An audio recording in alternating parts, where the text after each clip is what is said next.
What's going on, everybody? Welcome to another episode of Between the Lines, where I talk about different things and get a little bit behind the music of who I am and why I do music. Now, today's subject is going to be 90's vibes. First and foremost, I want to thank everybody for tuning in. Make sure you hit the subscribe button, hit the like button, share it, put down your comments. Let me know what you think, what you vibing with, what you not vibing with. I appreciate everybody tuning in here today. Now, let's get into it. 90's vibes. The reason I came up with this topic is because I've had a lot of people come up to me and tell me that a lot of my music has that kind of 90's vibe, 90's feel to it. Now, the funny thing and reason why I came up with this topic is because a lot of the music that I listened to back in the day, especially during the 90's, was not that of your typical 90's hip hop.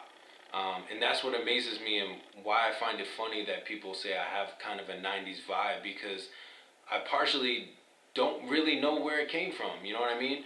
You know, all the hip hop that you would just hear on the radio, even, you know, your Jay-Z, Missy Elliott, DMX, all those kind of people, you know, from that era, that was the music that I was listening to right off the jump, and especially growing up into high school and middle school. There wasn't too much that I was really getting into. You know, there were occasions I had, you know, Cypress Hill, Coolio, some Medman and Method Man type of deal. But there wasn't really that much that I dove into.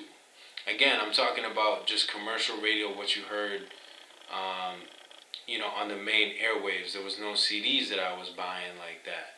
You know, even Biggie and Tupac, I really didn't get into them until, you know, late into my 20s when I started my music career and really wanted to know kind of the founding fathers of hip hop and what that meant to me. But even then, because I didn't grow up in that era, for me personally, you know, those aren't my go-to people or people that I really resonate with as, you know, being the founders of my upbringing as far as music goes and as far as my music career. You know, one of the few artists that I do reconcile with as far as maybe starting my career was DMX. He was definitely the one that really co-founded me really wanted to make music. I wanted to be a Rough Rider growing up, and, you know, my first rhymes were based on being in the Rough Riders. So it's kind of funny to look back and kind of read those over. It's pretty hilarious. But you know, other than that, there wasn't really much tailored into that. So, again, I find it super funny that a lot of people consider me kind of a 90's vibe artist when my major influence wasn't even 90's hip hop per se. And I think those of you that really know hip hop can definitely understand what I'm talking about.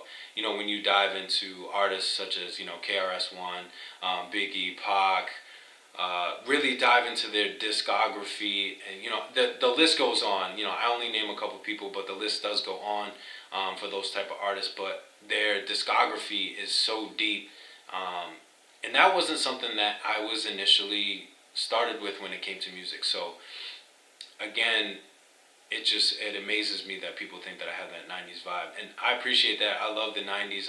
Now that I've fully dove into 90's hip hop and music, I definitely appreciate what they've done for hip hop in itself. And obviously, you know, I've dove back into, you know, the 80's and, you know, when hip hop initially started, and really learning my history and learning my culture. It's definitely important that you do that, especially when you're diving into hip hop. It's very important that you dive in and really understand where hip hop has come from and where it is now, because it's definitely always expanding, always changing, as you can tell. So just understanding and knowing where it comes from is very key, but definitely try to develop your own style in the way you carry yourself as a person, as an artist. So, you know, that's a little bit of my 90's vibe, and why, you know, I kind of came up with the topic. So, you know, let me know, put down in the comments, you know, maybe some of the 90's music that y'all was listening to, that 90's hip hop, what got you inspired into music.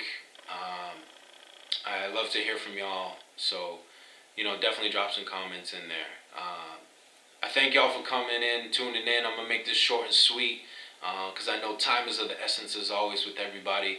So please, next time, please tune in. Let me know what my next subject should be. I definitely will take requests for that. If you're looking to learn anything else from me, I appreciate that. Make sure you leave it in a comment. Some other news. Check out my website. The link is in the bio right now. I got Between the Lines t-shirts for sale. Please make sure you grab one. Summer colors. Definitely getting vibrant with the colors right now. So make sure you check those out and grab one for yourselves. If not, tell your friends, share it. Let them know we got some great teas on the way. Be sure to check out all my music on all social platforms. Follow me, Instagram, Twitter, Facebook.